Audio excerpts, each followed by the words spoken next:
Ryan comes out and he says, okay, let's cut taxes on millionaires and billionaires, Paul Ryan himself a multimillionaire, by $3 trillion. And we'll pay for that by cutting Social Security, turning Medicare into a voucher program, cutting Pell Grants for students.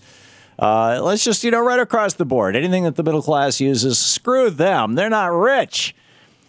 Trey Kovacs is with us with the Competitive Enterprise Institute. He's a policy analyst and author with CEI and author of the article, Raising the Tipped Minimum Wage Does More Harm Than Good. Trey, welcome to the program. Hi, how are you doing? I'm fine. What I'm seeing, though, when I look at the minimum wage going back to the 1930s when it was first put into law, is that every time the minimum wage goes up, if you look at 3-year pieces, which typically is the way, it takes a year or two for any kind of policy to really show up in the economy, what you see are substantial bumps, increases in GDP. This is kind of Econ 101. You put more money in working people's pockets, people who spend 100% of that money, and you're going to increase demand in the economy. So why don't we do what Ralph Nader is proposing right away, raise a minimum wage to $10. It would be $8.45 if it were inflation adjusted to 1960. Well, where the flaw in that logic is that if a worker only can contribute with the skills they have $5 an hour and the minimum wage is $10, this effectively discriminates against low-skilled workers. That's nonsense. Remain low-skilled. Trey, that is horrible. Are you suggesting that we should be a country where people who basically the skill that they have to offer is their labor, right? People who are flipping burgers or moving furniture or whatever, the absolute lowest skill levels, that those people should have to live so far below the poverty level, $5 an hour, so far below the poverty level that there's no possible way they could possibly raise a family. There's no possible way that they could even, live in a decent neighborhood or ever own a car. Well, see, and this is the upward mobility argument, which I think people use, that when these low-skilled workers, when there's a $10 minimum wage, they'll never get skills. And when you are young and you work and it's at you mean because their daddy can't send them to college? No. You gain skills at work. So if you're a low-skilled worker and you're able to become a waiter and work, you gain skills and can learn, how to do, administrative tasks and move up within the structure of the restaurant. I don't think waiters learn how to do administrative tasks. They learn how to be waiters. Representative Donna Edwards, who is the one introducing the Wage Act to increase the tip minimum wage, was a waitress, and now. So was my wife. A lot of people did that when a lot of people did that when they were very young, but that doesn't. First of all, I think we should probably separate this conversation out. Let's stipulate that we're talking about adults here. Right. We're talking about people over 18 or arguably over 21. I think over 18 probably is reasonable. Because the argument's made, if you jack up the minimum wage, you're going to freeze out 15-year-olds who want to mow your lawn. No, you're not. And first of all. And secondly, when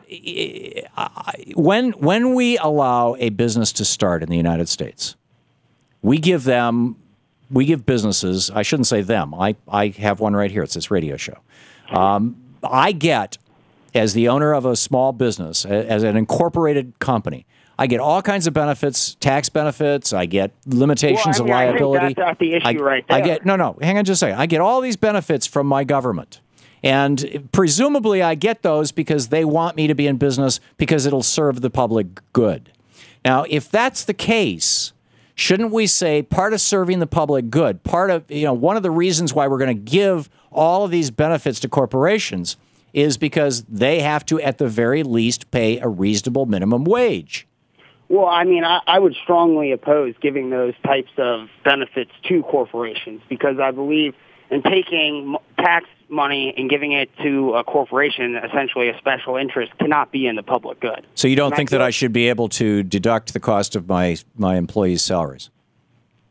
No, that's what I think. If you had a tax code that made sense and you had rates that people had to pay, you could get rid of these exemptions and minimum wage and prevailing wage laws that make it difficult for people to understand the regulations and enter into free contracts when they are adults. So you're taking a total libertarian position. The government should play no role in any of this whatsoever. No corporate taxes, no corporate regulations. Yeah, I mean, you can see. That's insanity. With a wind if you want to see that, go to Somalia. I'm serious.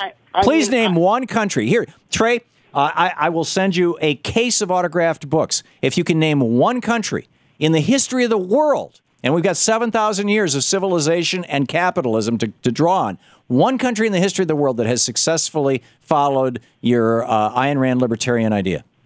One. No. But I think you're missing the point. I think that this good intention laws with minimum wage with $10, why not $20 an hour? I mean, if you're not going to consider costs. No, well, you set it at the point where a person who has a minimal skill level can live. It should be a living wage. You know, the Republican president, Theodore Roosevelt, said, "I stand for a living wage." Well, that's what, with the tip minimum wage. $5 an hour is not a living wage. But the tip minimum wage is not $5 an hour. It's $7.25. $7.25 isn't a living wage. Well, you can't live on that anywhere in America. You know, Walmart on average is paying their employees a little under $10, and you know there's been a dozen studies done on Walmarts in communities all around America where they found that if people bought everything that they needed at Walmart, they still couldn't afford to live on a Walmart salary.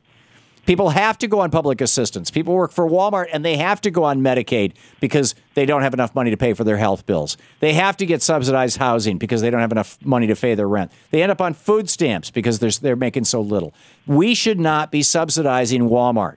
We should be saying to Walmart and any other business, if you can't pay a wage that people can live on in this country, you have no damn right to be doing business in this country. We're going to shut you down. Well, I mean, I think more so if you started taking away all the subsidies and the benefits these corporations got, people would pay less taxes, people would have cheaper goods, and people wouldn't need as much assistance. No, come on. You give me a break. The 5 Walmart heirs have more aggregated wealth than 30% of Americans combined.